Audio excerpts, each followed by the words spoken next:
Welcome back. James Creedon and his trusty laptop are here for tonight's edition of Media Watch. Good evening to you, James. We're going to be starting off with this email exchange, or emails, I should say, which the Guardian newspaper insists is between Syrian President Bashar al-Assad and his wife, Asma. That's right. They've done their best to verify them, and they're pretty confident that it is between the first couple of Syria. Between June of last year and February of this year, emails secured by members of the opposition group, the Supreme Council of the Revolution. Now, what it shows is a couple, just a normal domestic couple exchanging emails, several emails a day. But I suppose some information is interesting. For example, they were advised to seek shelter in Doha at one point. That was by the daughter of the Emir of Qatar. So interesting details about the possible plans that they might have in place, but also just frivolous details from their lifestyle. For example, the fact that Asma shops for all sorts of sort of luxurious items like this online, as you would expect for a very wealthy woman, I suppose. Shoes such as these with a pretty spiky toe on them. You wouldn't want to get a kick off one of them, I suppose. But a lot of people pointing out that this was going on. Bashar downloading songs from iTunes. He had to go through a third party in the US because of US sanctions. Downloading songs from iTunes as Homs is being shelled. So I suppose it doesn't look very flattering when you see these details from everyday life going on at the same time as horrendous suppression of uprisings in Homs, in Daraa and other cities. Songs that are songs such as Right Said Fred, Don't Talk Just Kiss, downloaded by Bashar al-Assad in the last few months. And as this headline says, horrible Syrian leader secretly buys horrible songs on iTunes. And I think we even have a clip of that particularly horrendous song. So, you could say he comes across in some ways as a human type figure, something, like you could say something like Tony Soprano, a killer, but also somebody with a family life and with a taste in music that is questionable. But a lot of people, taking the opportunity to poke fun at him because of that, but also saying, this really is not the kind of activity. He shouldn't be doing just domestic, regular stuff at the same time as ordering his generals to shell Homs.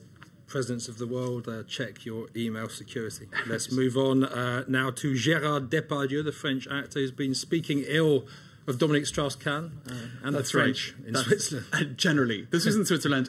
I reckon he had a tipple or two, and I think we have some pictures of the incident. This was on Radio Television Switzerland. Now, it's worth pointing out he was at Sarkozy's big rally. Here we have pictures of it here last Sunday. So he openly supports Nicolas Sarkozy, so perhaps not surprising that he's taking a swipe at the socialists.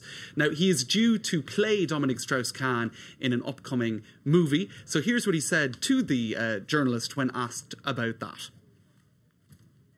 Oui, parce que je l'aime pas. Donc je vais le faire. Pourquoi vous ne l'aimez pas? Mais il n'est pas aimable. Qu'est-ce que vous pensez? Arrogance?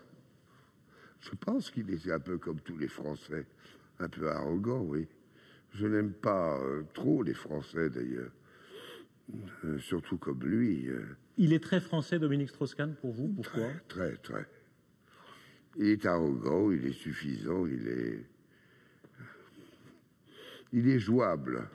Il est jouable. Gérard Depardieu in fine form there. This is the man who recently peed in a bottle on a plane somewhere. The same cannot be said of the socialist presidential contender François Hollande. Right. He is French, I'd like to point out. He's saying that all French people are arrogant and smug, so that does kind of include him. But anyway, there you go.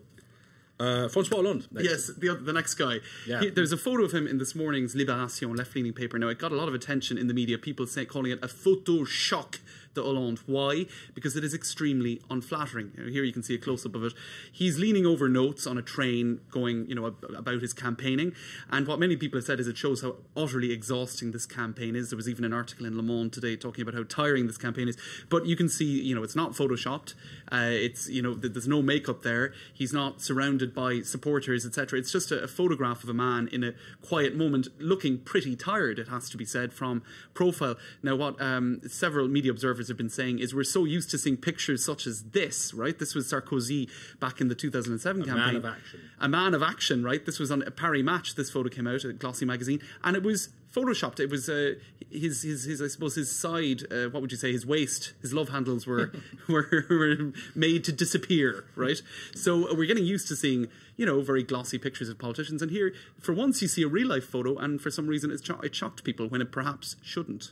some analysts are saying that he's probably better off doing nothing in order to win this campaign. So maybe that's what he should do. His strategy's working. Okay, finally, a little plug for France 24. That's right. Now, this the France 24 internet team have put in place this particularly well done feature, the Social Media Buzz 2012 election. You can click on it. What it has basically done is looked at the trends on Facebook, on Twitter, and on indeed in this particular website itself to see what topics are most discussed ahead of the election. At the moment, debt really is the issue that is getting most discussion. So you can check, basically it's a pretty nifty website, and you can check by theme, by candidate, by presidential buzz, etc. So worth having a look at.